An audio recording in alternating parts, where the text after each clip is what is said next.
Hi class, this is Professor Williamson. I wanted to take a moment to go through the case studies at the end of chapter 2. Based on your feedback from lesson 2, there's some questions on what do I memorize, how do I figure out the root operation, and I think that I can help answer some of those questions. If you look back in chapter 2 of your textbook, they talk about the process of how you, what we call, abstract out information from a operative report.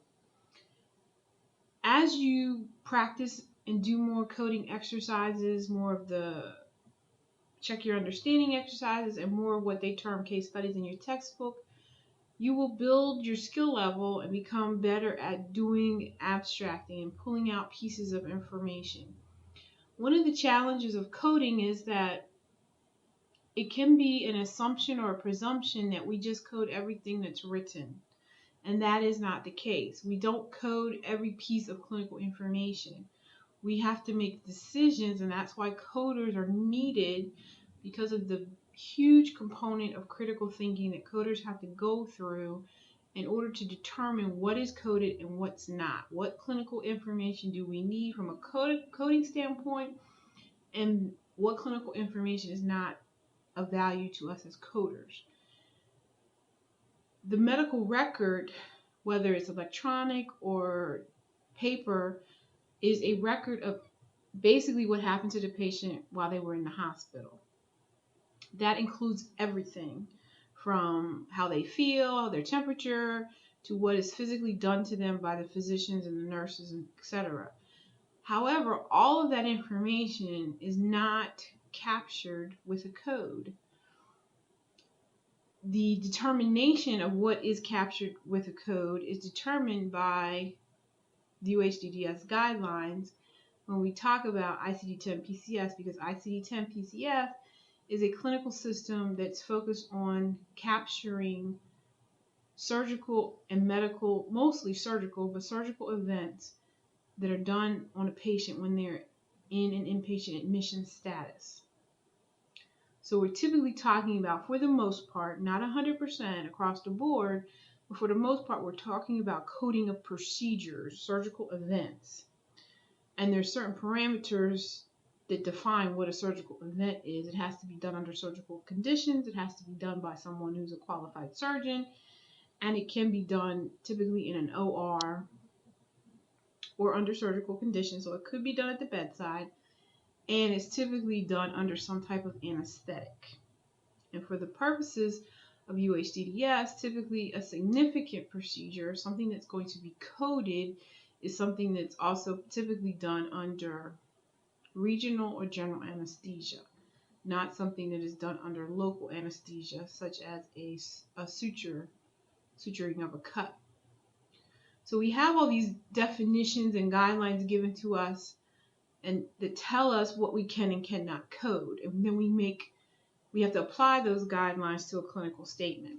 So back in chapter 2 of your textbook, and this is the PDF of chapter 2 that's provided for you in your course, at the end of chapter 2, the author of the textbook goes through an example. In this case, it's a patient who has some lesions of their finger and their hand, and the physician is doing an excision of that.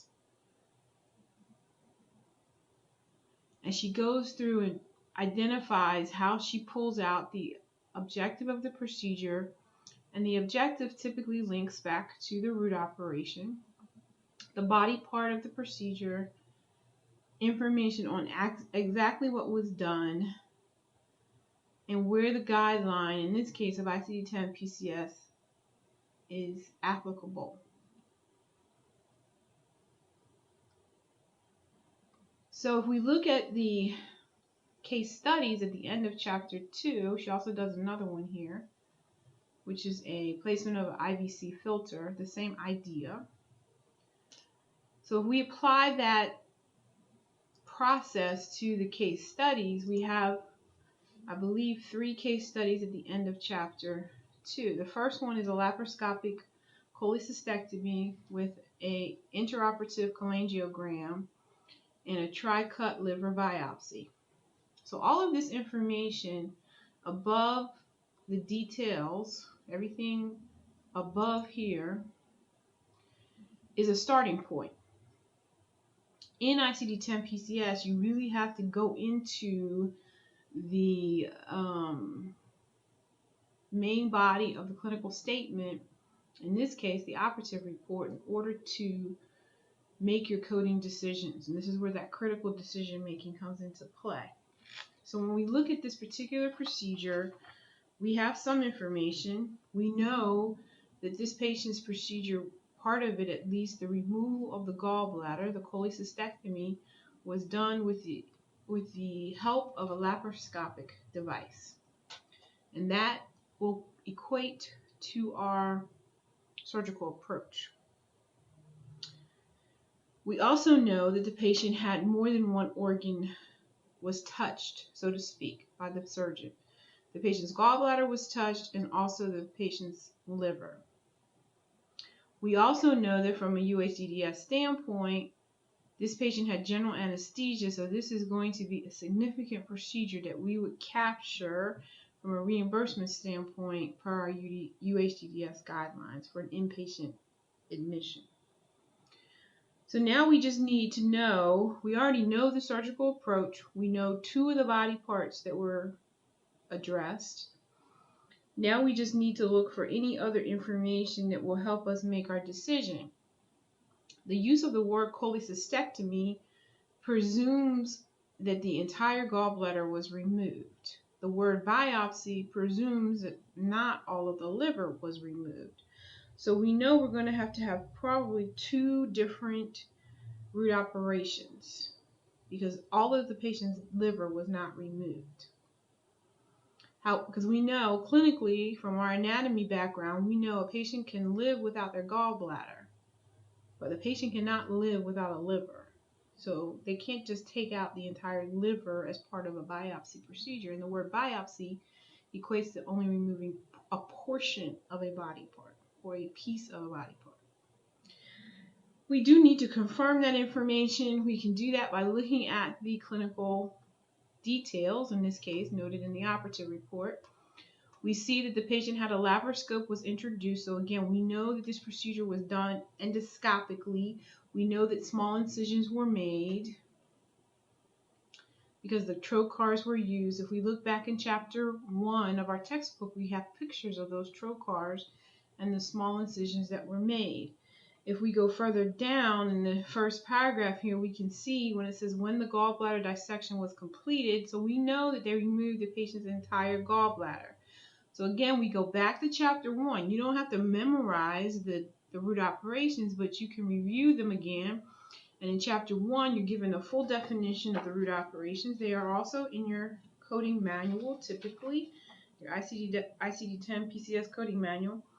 The root operation that identifies something being totally removing an entire body part and not putting anything back. Because we know clinically a patient can live without a gallbladder. Cutting out or off without replacement all of the body part equates to the root operation of resection. We also know that clinically a person can't live without a liver. And it does state that this patient had a liver biopsy. And it also states that it was done under direct laparoscopic visualization.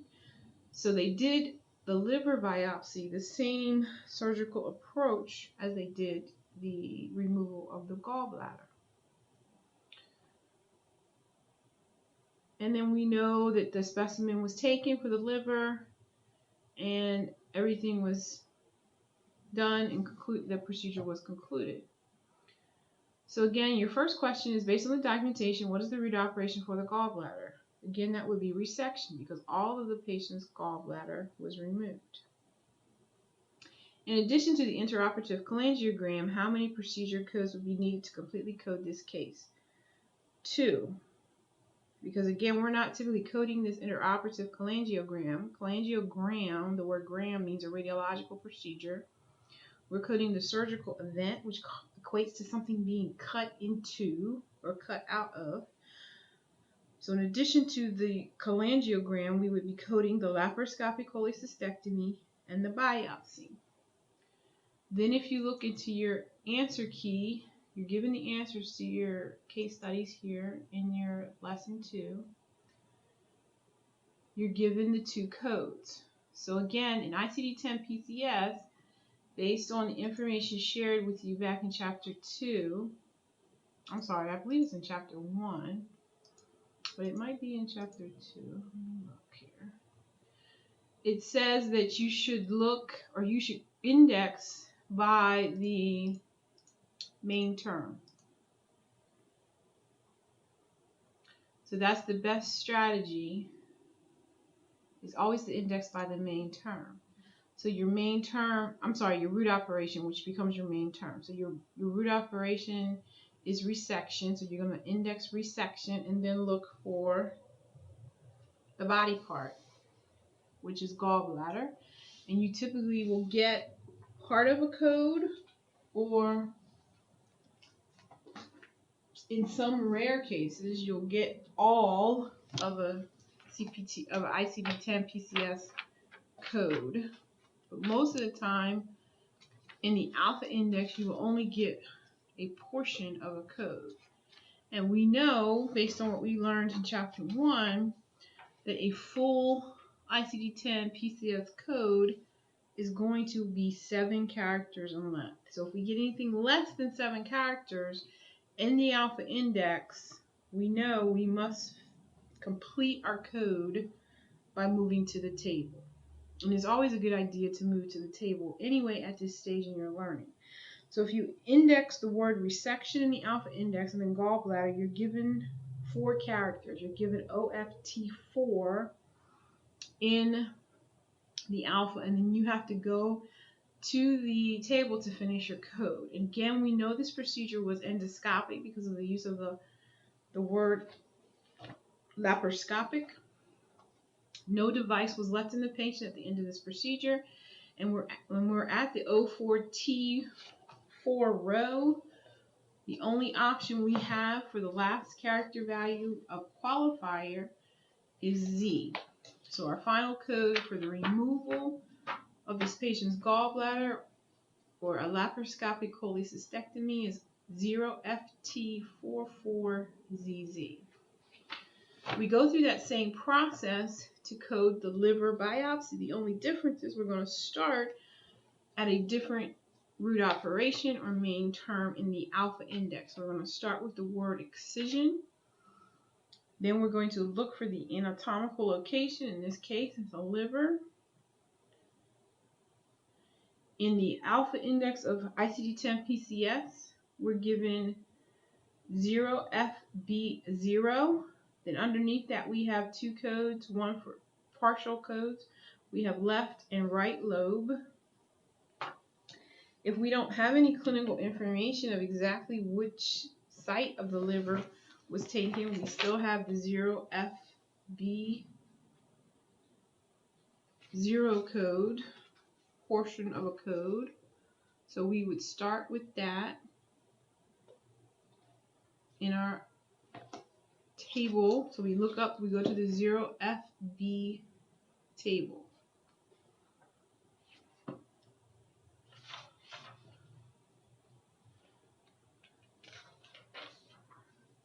And you may want to put some tabs in your coding manual where the tables start versus the beginning of them. You want to be careful that you don't have too many tabs, because then it'll probably get confusing. But you could put a tab for like the 0FB section, 0F1 section. So we go to the 0FB table. We were given the body part value, which was liver. Then we have to code or choose the approach. We already decided or noted it was through the same route as the gallbladder, so it's going to be percutaneous endoscopic. This patient's liver was removed. No device was left in the patient.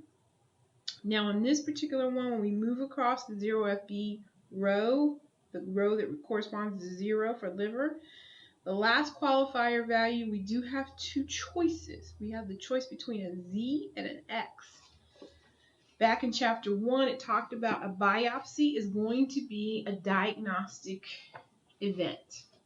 They're doing this biopsy specifically to find out what's wrong with this patient's liver.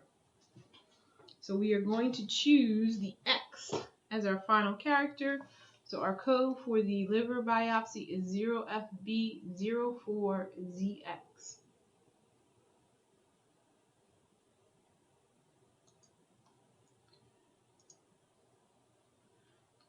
So we have two codes for that particular operative report for the surgical component, and we're not coding the cholangiogram because that is a X-ray, not a surgical event. You could code the cholangiogram, we're just not coding it at this point in our course.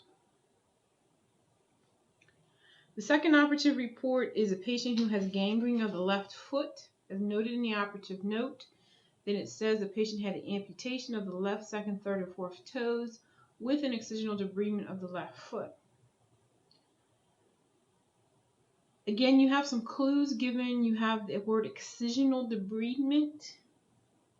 Debridement is a term defined as removing dead skin. So that means that the patient had skin of his foot removed. Not his entire foot, skin of his foot. He also had the removal or the amputation of specific toes. In this case, left, second, third, and fourth toes. We always want to confirm this information. We never code directly from this line. So we see down below that the patient's third and fourth toes were completely gangrenous, and the skin above and on the plantar aspect of the second toe as well. So this confirms what's above. Sometimes these two things don't agree. If for some reason it said first, second, third toes, you would code first, second, and third toes, not second, third, and fourth, because you would go with the more detailed information if they happen to not agree. You could also seek clarification from the physician, but most coders would code what's down here in terms of number 2, 3, or 4. If this information did not agree with what was above, you would choose the more detailed aspect.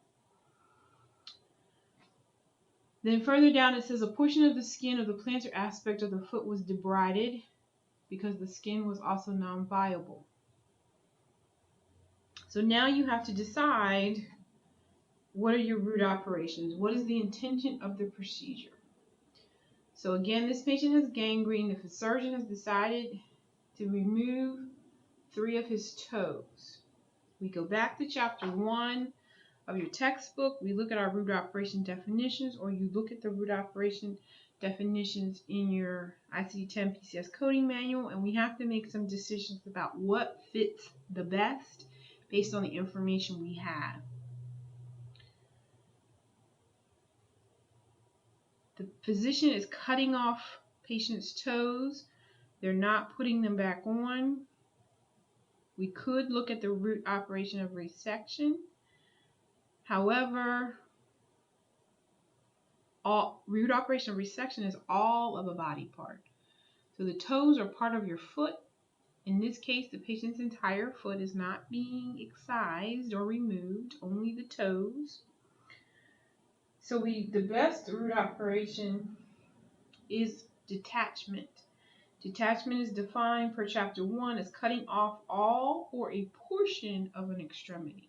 So they're cutting off a portion of the patient's foot, not his entire foot. They're cutting off 3 of his toes.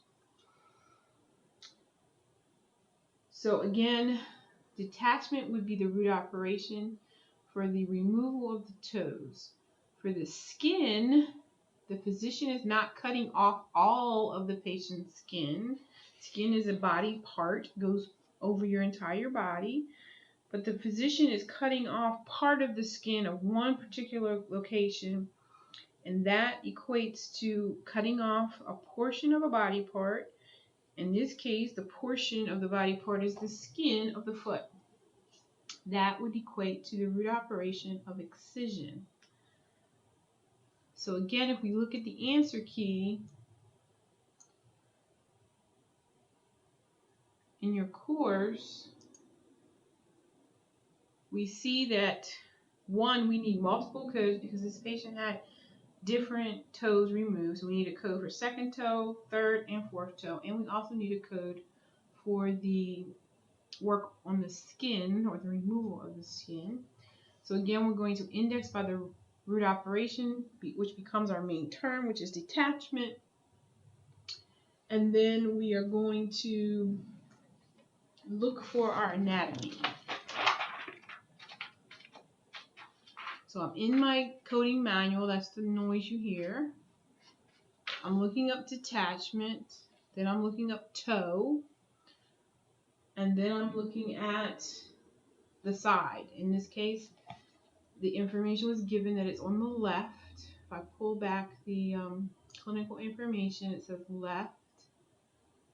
It talks about the left foot, so we're confirming that here in the detailed portion. So when we're at the index and the alpha index in our ICD-10 PCS book, we're going to do detachment toe, then we're doing second, third, and fourth on the left. In this case, you're given 6 characters. You're given for the left second toe in the alpha index, you're given 0Y6Z0, 0Y6F0Z. For the third toe, you're on the left, you're given 0Y6U0Z, and for the fourth toe, you're given 0Y6W0Z. But again, we know based on our information from chapter 1 that 6 characters is not enough. We have to have 7 characters in order to code an ICD-10 PCS code. So then we move to the table, the 0Y6 table, in our table portion of our coding manual.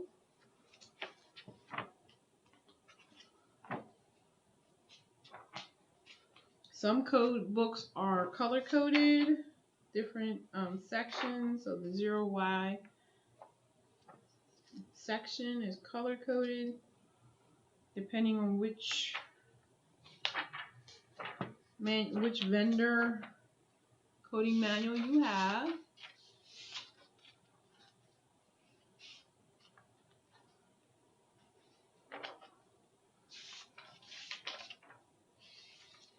In my book, that section is in pink.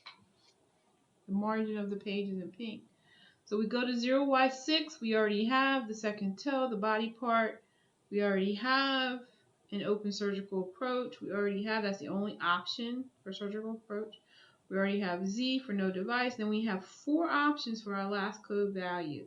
We have 0, 1, 2, and 3 for the qualifier. So we have to decide what those mean. Complete, high, mid, and low.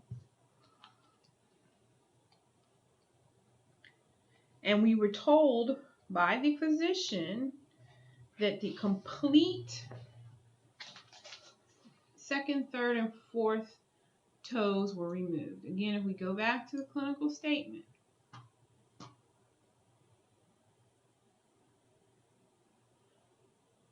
it says the third and fourth toes were completely gangrenous. The second toe, the underlying metatarsal was involved. The infection was transecting somewhat proximally, necessitating complete removal. So once we see those options in our table, we choose complete because that's the information the physician gave us. At this point, you don't know what the difference is between high, mid, and low, but we will talk about that when we get to the musculoskeletal section or the musculoskeletal chapter of your textbook. But at this point, the physician used the word complete, so we choose 0. And that 0 is the choice for all 3 because all 3 toes were removed completely, which means they were removed down to that baseline of where your toe meets your foot. For our skin, the root operation is excision. We would index the word excision, then skin, and then foot. And then we're given 0HBN, and we would go to the 0HB table then to fill out the rest of our code. And again, the surgical approach is external because the physician is slicing off, more or less, a piece of the patient's skin. A portion of the skin of the plantar aspect of the foot was debrided because the skin was also non-viable. Fortunately, there was good bleeding at the margins of the wound once the narcotic tissue was fully debrided. So he basically just goes and slices off this patient's skin. Again, skin is an outer layer that makes the surgical approach of external meet the clinical documentation. And then the last operative, so finally you come up with 4 codes for this particular case. 0Y6S0Z0 for the second toe of the left foot being removed, 0Y6U07Z for the third toe, and then 0Y6W0Z0 for the fourth toe. And this is the answer key in your text in your course. And then you also have the code of 0HBNXZZ for the excision of the skin. And then the last operative report is a patient who's having a laryngoscopy with the removal of polyps. Again, a polyp, you have to understand what a polyp is. A polyp is basically a sac, typically filled with fluid or some other mucus-like material. It is not a solid piece of matter. You can have polyps in any mucous membrane, such as your throat. You can also have them in your colon, your intestinal tract. We know based on this information above the detail that this patient is having a laryngoscopy. So that is an endoscopic approach, and that will impact our surgical approach. Once we read the operative report, we confirm that the patient did have a laryngoscopy by the use of a laryngoscope. Large polyps were noted on both vocal cords. The physician or the surgeon used straight cut forceps. The polyps were removed from the left cord first, and they were also removed from the right cord. So the patient had bilateral polyps that were removed from his throat, his or her throat. What are the ICD-10 PCS codes? How many? We need at least 2. Okay. This patient had a polyp removed from the right and a polyp removed from the left. That was the intention. When we look at the clinical information, the operative intention was to go in and address these polyps. Polyps are a growth, benign typically, and that then equates to the root operation of excision. The physician did not remove the patient's vocal cords in total. The physician removed a portion of the patient's vocal cords, which in this case is a polyp. And again, since it's not a solid piece of tissue, the best fit is the root operation of excision. So we would index excision, then vocal cord, and again we're going to have 2 codes because we have a polyp on the left and a polyp on the right. We know per the clinical information it was done via laparoscope, which is an endoscopic device. No device was left in the patient at the conclusion of this procedure. And when we're at the 0CB table and that going across that row, the only option in the last qualifier character value is Z.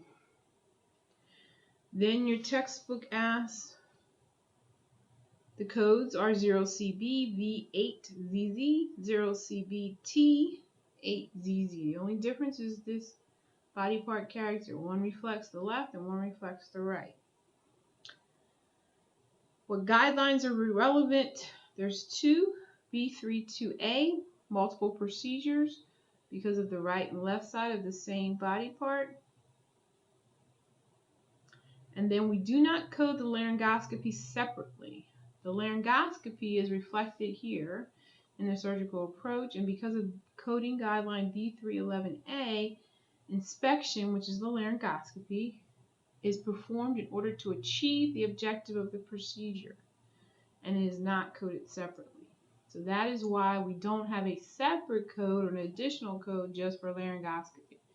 In order for the physician to get to the polyps of this patient's throat, they had to do a laryngoscopy, or they also could have done it open, but that wouldn't have been surgically or medically common.